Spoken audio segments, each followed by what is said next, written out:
CB on the mic. World Rule Talk. Yeah. CB break it down, yeah, the host with the vision. From the classics to the new, every film get precision. Obscure reels hitting gems, yeah, we dig in the vault. Every frame get examined, every angle we talk. From the old school grain to the high def shine. Indie flicks to the hits, yeah, we cover all time. If it's cinema gold, then you know we gon' say, hit subscribe, tap in, let the critics all play. Yeah, film talk strong, never fading away. World Rule Talk forever and a day longer. Yo, what up though? This is your boy C. to the B. coming at y'all with another movie review. So, ladies and gentlemen, we are on week 2 of August, aka The Businessmen. So last week, we talked about the movie The Founder, which is one of my personal favorite films. You know what I'm saying? One of the best movies I've seen of all time. You know what I mean? And then this week, we're going to be talking about another movie that I like. You know what I'm saying? Some people don't like it, believe it or not, but I liked it. You know what I'm saying? Like, I didn't really have an issue with it. I'll give it a score now. Like, for me, it definitely gets, I give it an 8 out of 10. And the only reason why it gets an 8, because of the few inaccuracies. But other than that, the movie is very good. You know what I mean? If you're into, like, business and, you know what I'm saying, trying to come up, this is one of those movies I feel like you can watch. Even though Nike was already an established company, but still they were like the lowest on the totem pole when it came to shoe companies, you know what I'm saying, at the time. But the movie we're going to be talking about today is the movie Air, that came out in 2003, starring Matt Damon and Ben Affleck and the legendary Viola Davis. So, just like we did last time, I'm going to compare the movie faces to the actual people, you know what I'm saying? And starting off with the movie's main protagonist, played by Matt Damon, is Sonny Vaccaro. So Matt Damon was born October 8th, 1970. And he has, you know what I'm saying, his filmography is pretty good.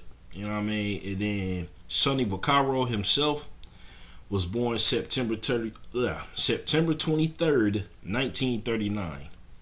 He's still alive today. So our next guy on the list, you know, he plays more of a secondary character in the movie, but of course, he was the CEO. And around the time, you know what I'm saying, well, a little before this movie took place, or way before this movie took place, the actual name of Nike was actually Blue Ribbon Sports, for those who don't know. You know what I'm saying? But the guy that's portraying Phil Knight is Ben Affleck. He was born August 15th, 1972. And Phil Knight was born February 24th, 1938. And he is also still alive today. Our next character on the list is played, like I said, by the legendary Viola Davis. And she portrays Michael Jordan's mother, and she has a very pivotal role in this movie. Because in real life, Michael's mother did all the negotiating. You know what I'm saying? And she was the one that pretty much had him go to Nike when they were pretty much trying to get him to come there to begin with. You know what I'm saying? But Viola Davis, she was born August 11th, 1965. And again, she portrays Dolores Jordan, who was born September 1941. And next on the list, we got Michael Jordan's father. Rest in peace to him, by the way, too, man. It's crazy what happened to him. But he's portrayed by Julius Tenen, who was born December 24th, 1953. And James Jordan, he was born July 31st, 1936. and he died July 23rd, 1993. So pretty much he died before his birthday came around. Sad, man. The next guy on the list is Chris Tucker, who portrays Howard White. You know what I'm saying? I love Chris Tucker's character in this movie, man. Like, he's a very versatile actor. I think he did a fantastic job in this film. You know what I'm saying? He had a few jokes he threw out there, but for the most part, he was serious. You know what I'm saying? This is one of his, like, I'm not going to say dramatic roles, but more of a serious role. You know what I'm saying? But as y'all know, Chris Tucker was born August 31st, 1971. And again, he portrays Howard White. And it doesn't have a birth date up here for him. But yeah, let's move on. You know what I'm saying? Again, these are very important people. Marlon Wayans was also in the movie. He portrays George Revelin. You know what I'm saying? Marlon was born July 23rd, 1972. And the guy that he portrayed, George Revelin, was born June 27, 1937. And he's also still alive to this day. You know what I'm saying? Jason Bateman. He portrays Rob Strasser.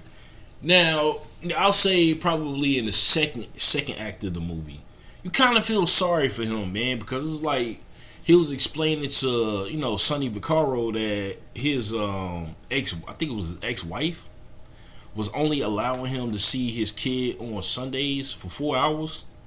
Yo, that's hard, man.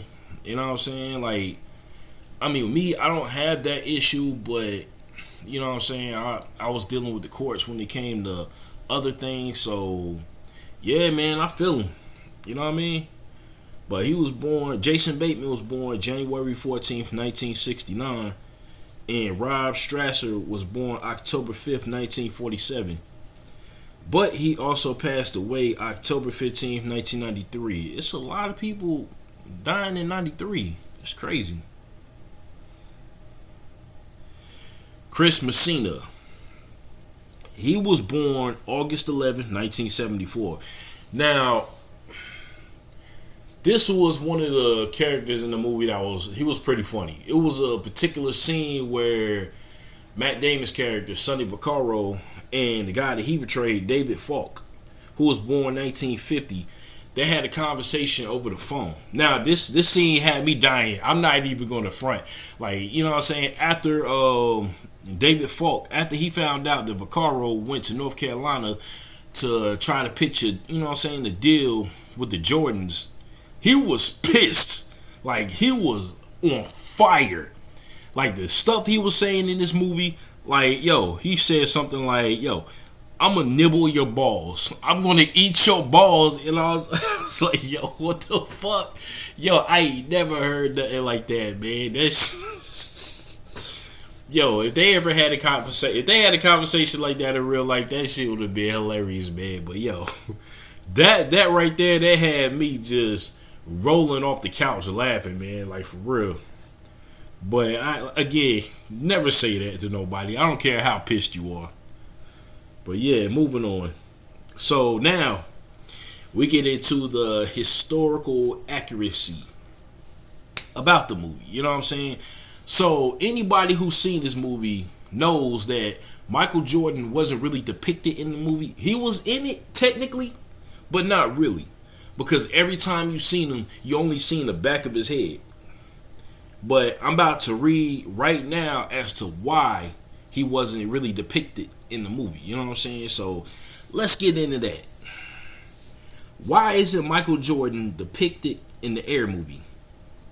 You might be curious why a movie about Michael Jordan's monumental 1984 shoe deal with Nike doesn't actually show the basketball superstar, at least not his face.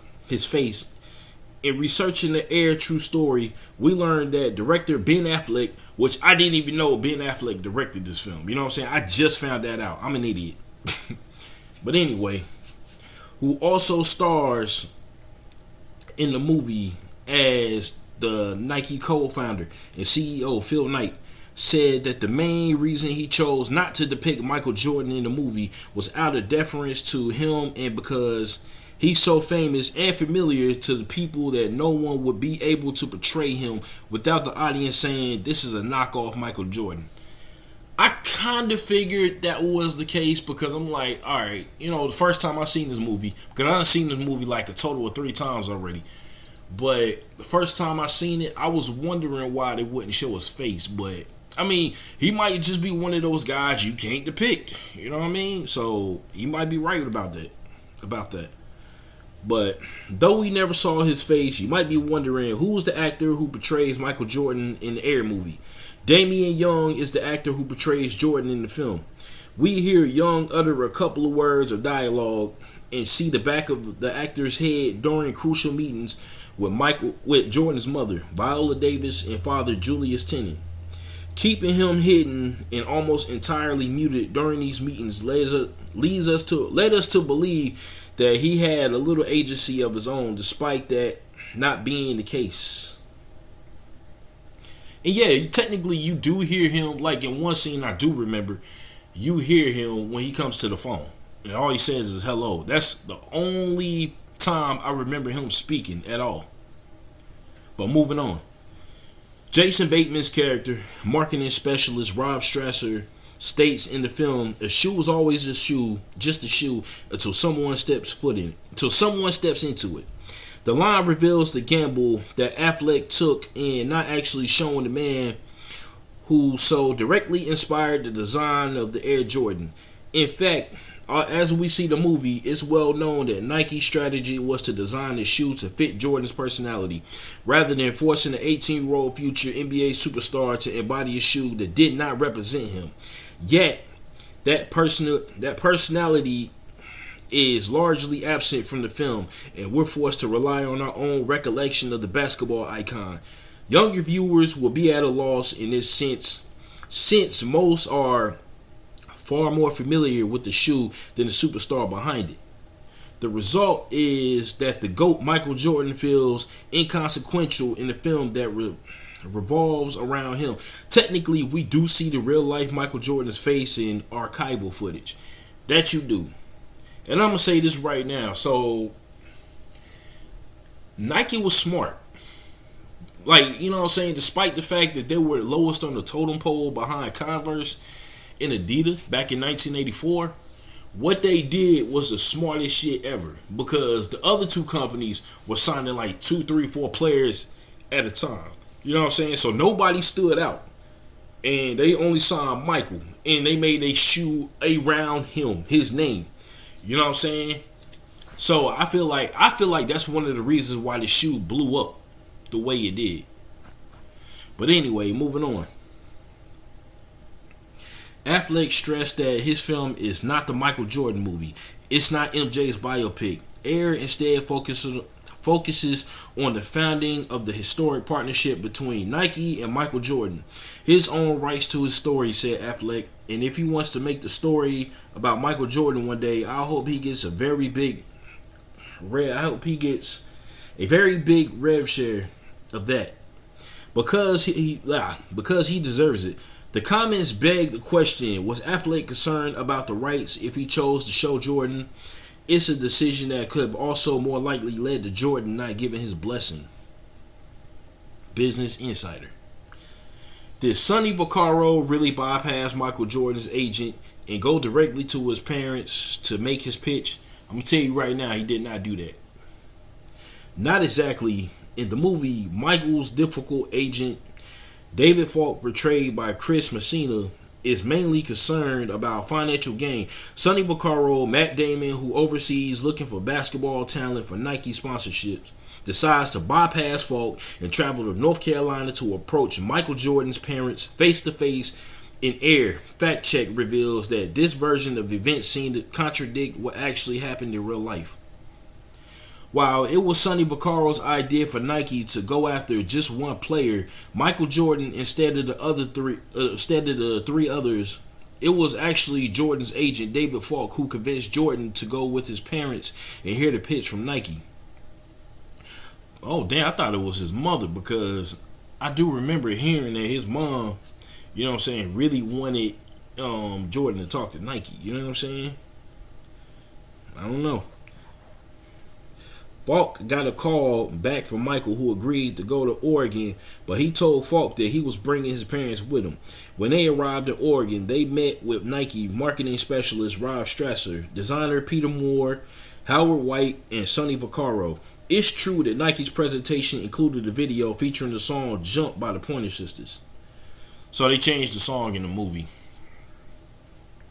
Did Michael Jordan's mother Dolores play as pivotal of a role in his historic shoe deal? Yes.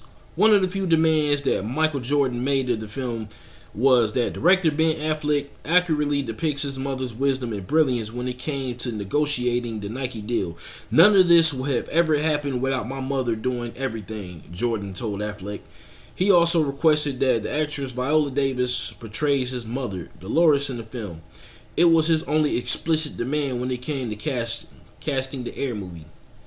Business Insider. As Peter DeBruge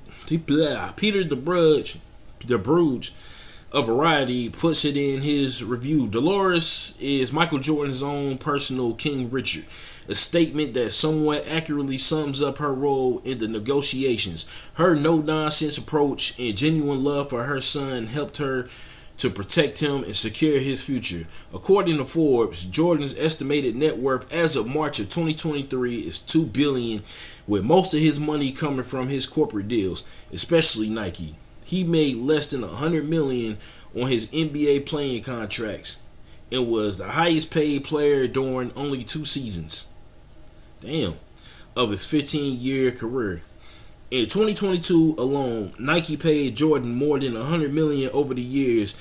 He has struck lucrative partnership deals with other corporations as well, including Hanes and Gatorade. Y'all remember them commercials back in the day?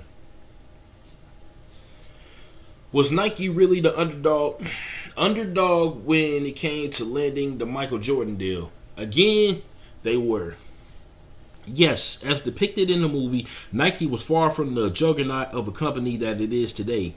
In researching how accurate is Air, we discovered that it's true that Nike was the underdog when it came to the shoe companies that were trying to negotiate a deal with Michael Jordan. In fact, Nike had only 17% of the market share in 1984, behind brands like Converse and Adidas. Nike was known for their running shoes and had a struggling basketball division. That they did. At a press conference for the film, actor Matt Damon, who portrayed sports marketing executive Sonny Vaccaro, the man who helped convince Jordan and his mother Dolores to sign a deal with Nike, said that the movie tries to recapture the nostalgia of the era and remind people they were the underdog, which is such a weird way to think of Nike now. The actor said before this incredible deal, they really were these kind of renegades, kind of outsiders. And it's crazy, man, because it's like Nike is a colossal corporation. And it's like you wouldn't think back in 1984 it was so small. You know what I'm saying? Well, the basketball division, you know what I mean? Like, it was struggling because it almost got shut down. Did George Reveling play a crucial role in Michael Jordan's Nike deal? Yes. While exploring the Air fact versus fiction, we discovered that Michael Jordan insisted that George Reveling be featured prominently in the film. Actor/comedian Marlon Wayans portrays Reveling, who was the assistant coach for the Team USA when Jordan won gold at the 1984 Olympics in Los Angeles. The same year Jordan signed with Nike. I wouldn't be at Nike without him, Jordan told Air movie director Ben Affleck during the lunch meeting. I can't talk today. Business Insider. Is Howard White Chris Tucker's character based on a real person? Yes, when the real Howard White's NBA career got derailed by knee injuries, he switched gears and went to work for Nike. While researching the Air movie, True Story, we learned that White was instrumental in helping Michael Jordan weigh the deals that had been presented to him by various brands including Converse, Adidas, and Nike. However, White will go on to become the vice president of the Jordan brand. I was like, maybe I could get Chris Tucker to play Howard White. I've always wanted to work with Chris Tucker. Director Ben Affleck recalled saying to Jordan over lunch, and he was like, I know Chris. Problem solved. What were the details of Michael Jordan's contract with Nike? A rookie at the time, Michael Jordan's Nike deal that he signed in 1984 was worth $500,000 per year in addition to royalties. Forbes. I heard that Viola Davis real life husband portrays Michael Jordan's father in the movie. Is that true? I didn't even know that. You know what I'm saying? I didn't even know these two were married. That's crazy, yo. Guess I don't keep up with celebrity gossip and all that other stuff, so yeah, I'm not really surprised. I didn't know that. Maybe y'all are, due to the fact that I've seen the movie 3 times, but I didn't know. Yes, director Ben Affleck cast actor Julius Tennant to play Michael Jordan's father, James Jordan. Not only does Tennant portray the husband of Viola Davis's character in the movie, he is also Davis's husband in real life as well. Davis and Tennant met in 1999 when they were both working on the CBS series City of Angels. They married in 2003. The Air True Story reveals that in real life, Michael Jordan's father, James Jordan, was tragically killed on July 23, 1993. He had been out golfing. He had been at a golf outing during the day and decided to pull over on the side of the road of a North Carolina highway to take a nap. While driving home, 2 men, Daniel Andre Green and Larry Martin DeMary, spotted the new red Lexus SC400 that his son Michael had recently bought for him. They shot James to death as he slept, and they stole his car. James Jordan's body was found more than a week and a half later in a South Carolina swamp. Green and DeMary were captured and sentenced to life in prison. Once again, rest in peace to that man, yo. Nobody deserves shit like that, you know what I'm saying? Especially to go out like that. Yo, that's crazy, yo. Like, for real. Does Michael Jordan approve of the Air movie? Yes, Air movie director / actor Ben Affleck asked Jordan for his blessing over lunch. During the meeting, Jordan presented Affleck with a short list of what he cared about seeing represented in the film. On that list was the crucial role that his mother, Dolores Jordan, played in negotiating his Nike deal. Affleck fulfilled each of Jordan's requests. So, that's pretty much everything about the movie. You know what I mean? And I'm going to say this. The only reason why I gave the movie an 8.5 is because the scene where it shows Sonny Vaccaro traveling to North Carolina, you know what I'm saying, going over Jordan's agent's head to talk to the family. I was kind of disappointed that didn't actually happen, because if that did, I ain't even gonna lie, that's very inspiring. You know what I'm saying? You put everything on the line just to get them to even come to Nike to talk to you. You know what I'm saying? And I'm like, that's very impressive. You know what I'm saying? But hey, regardless of the fact, I love the movie Air. You got a top-notch, actors. You know what I'm saying? An ensemble cast in this movie. You know what I mean? So if you haven't seen this movie, make sure you check it out. Air is like one of the best biopics I ever seen. You know what I mean? And it's really about Nike, not Jordan per se. He, you know what I'm saying, his name plays a pivotal role in the movie, but it's not really about him, you know what I'm saying, coming up. It's just about Nike trying to convince him to sign with them. You know what I mean? And I can't forget about the guy who, you know what I'm saying, made the shoe, the Jordans. You know what I'm saying? So rest in peace to him as well, man. Also,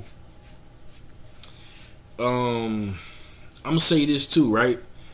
So they say that he was the one that came up with the name. You know what I'm saying? Which it was actually Jordan's agent that came up with the name, but they gave him the credit. You know what I mean?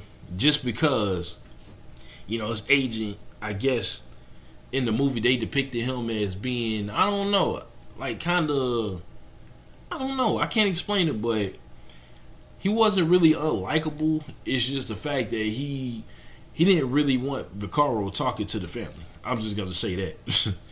But yeah, man, I know I sound like a broken record once again, but if you haven't seen this movie, check it out.